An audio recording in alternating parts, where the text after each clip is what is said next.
राजा हरिश्चंद्र की सत्यनिष्ठा। मित्रों, एक ऐसी अनुपम कथा जो सत्य की अमर गाथा है, जो धर्म के उजियारे में दीपक के समान जलती रही, जो सच्चाई और त्याग की पराकाष्ठा को दर्शाती है।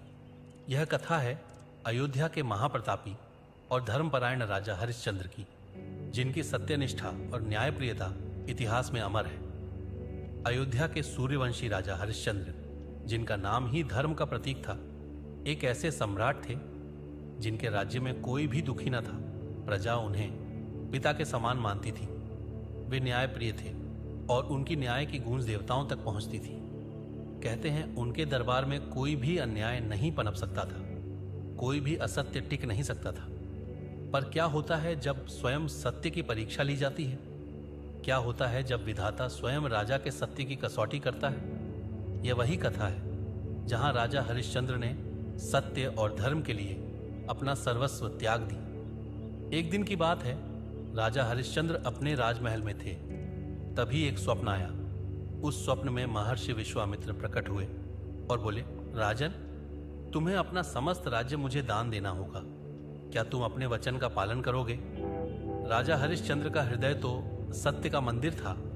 उन्होंने बिना किसी हिचकिचाहट के कह दिया, निसंदेह हे महर्षि, यदि यही आपकी इच्छा है तो मेरा संपूर्ण राज्य आपका हुआ।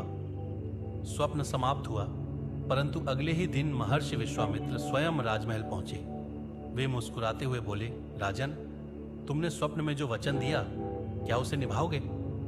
राजा हरिश्चंद्र ने बिना किसी संकोच के कहा, निसंदेह महर्षि, एक राजा के लिए वचन ही उसका जीवन होता है। मेरा राज्य अब आपका हुआ। यह सुनकर महर्षि प्रसन्न हुए, पर उन्होंने एक और कठिन परीक्षा रखी। वे बोले, राजन, दान देने के साथ साथ दक्षिणा भी देनी होती है। अब तुम्हें दक्षिणा भी देनी होगी।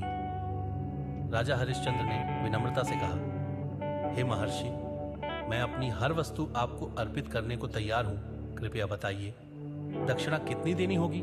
महर्षि ने कहा, तुम्हें 50,000 स्वर्ण मुद्राएं दक्षिणा में देनी होगी। राजा हरिश्चंद्र ने कहा, हे महर्षि, अब तो यह राज्य आपका हो गया, मेरे पास कोई धन नहीं बचा।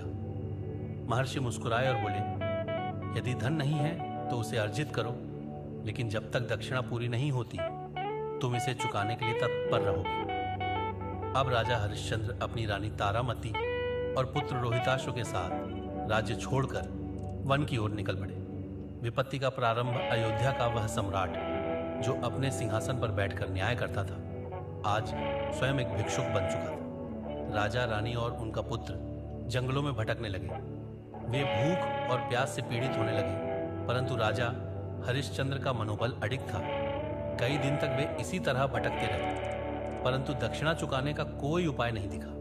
तब राजा हरिश्चंद्र ने सोचा कि नगर जाकर कोई कार्य किया जाए। वे वाराणसी पहुंचे, जहां उन्होंने एक धनिक के यहां कार्य करने का प्रयास किया, परंतु कोई उन्हें कार्य देने को तैयार न था। आखिरकार जब कोई उपाय नहीं बचा तो उन्होंने स्वयं को एक सेठ के यहां दास के रूप में बेचने का निश्चय किया, परंतु इससे भी दक्षिणा पूरी नहीं हो सकी। तब उन्होंने अपनी रानी और पुत्र को भी किसी के हाथों बेचने का कठिन निर्णय लिया। राजा की आंखों में आंसू थे, परंतु धर्म और सत्य की राह कठिन होती है। एक सेठ ने उनकी रानी को खरीद लिया और उनका पुत्र भी उसी सेठ के घर चला गया। राजा स्वयं भी एक अन्य व्यक्ति के हाथों बिक गए, जो उन्हें वाराणसी के श्मशान का रक्षक बनाकर ले गया।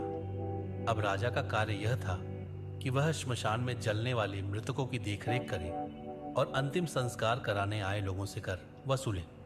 यह कार्य कितना कठिन था।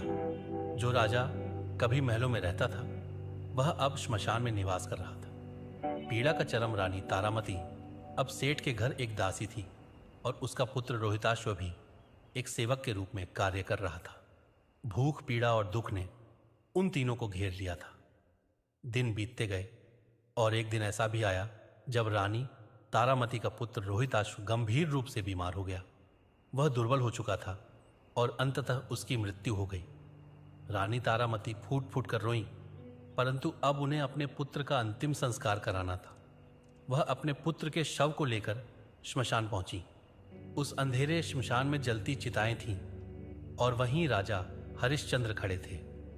वह अपनी ड्यूटी पर थे और जब उन्होंने देखा कि एक महिला अपने पुत्र का शव लेकर आई है तो उन्होंने कहा, मृतक का अंतिम संस्कार बिना कर चुकाए नहीं हो सकता, कर अदा करो।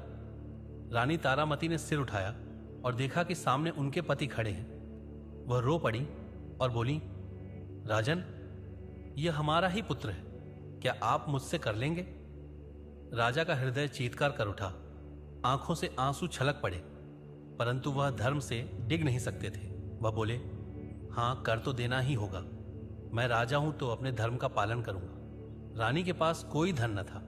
उन्होंने अपने गले का अंतिम आभूषण उतारा और राजा के चरणों में रख दिया।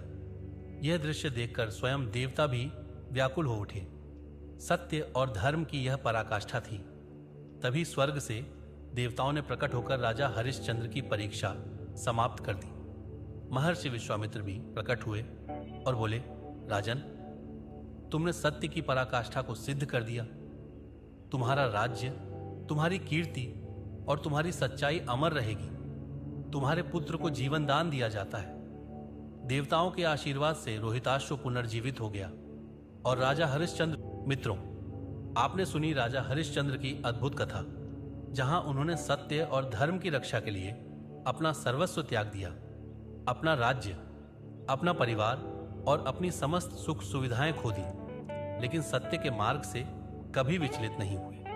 परंतु उनकी परीक्षा यहीं समाप्त नहीं हुई। अब समय था उनके धैर्य और कर्तव्य के पुनः जागरण का। अमृत समान सत्य की विजय। जब देवताओं ने देखा कि राजा हरिश्चंद्र हर परिस्थिति में अपने सत्य से नहीं डिगे, तब स्वयं भगवान ने उनकी परीक्षा को समाप्त करने का निर्णय लिया। देवराज इंद्र, महर्षि विश्वामित्र और अन्य देवगण प्रकट हुए।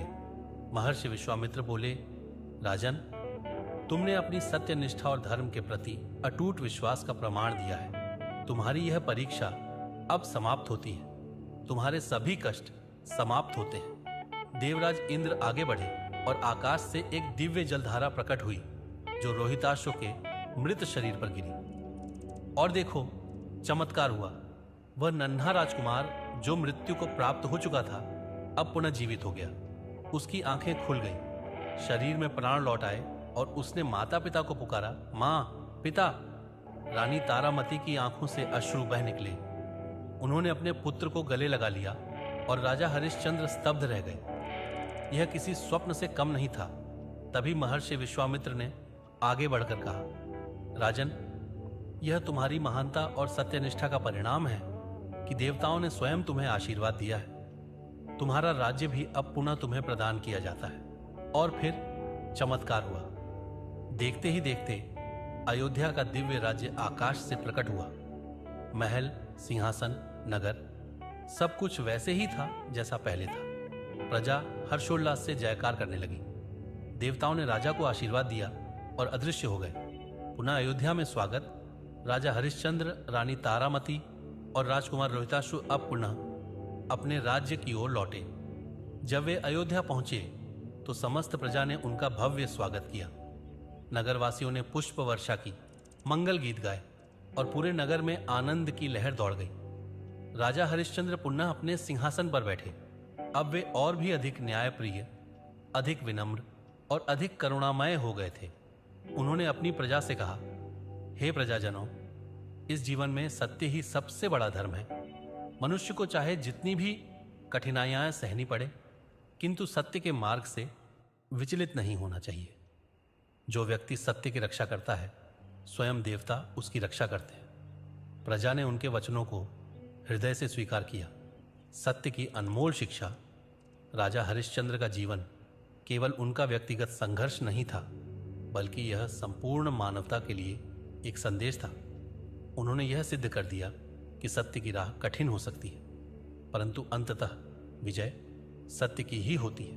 कहते हैं, राजा हरिश्चंद्र ने अपने शेष जीवन में कोई भी असत्य नहीं बोला। उन्होंने धर्म के अनुसार शासन किया और अपनी प्रजा की सेवा में अपना समस्त जीवन समर्पित कर दिया। उनके राज्य में कोई भी भूखा नहीं था, कोई भी दुखी नहीं था। वे अपने कर्मों से अमर हो गए।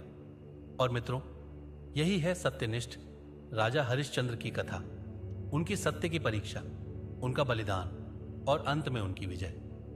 यह सब हमें सिखाता है कि चाहे परिस्थितियां कितनी भी प्रतिकूल क्यों न हो, सत्य की राह कभी नहीं छोड़नी चाहिए, क्योंकि सत्य ही ईश्वर है, सत्य ही धर्म है और सत्य ही जीवन की वास्तविक विजय है। जय सत्य, जय धर्म, जय राजा हरिश्चंद्र।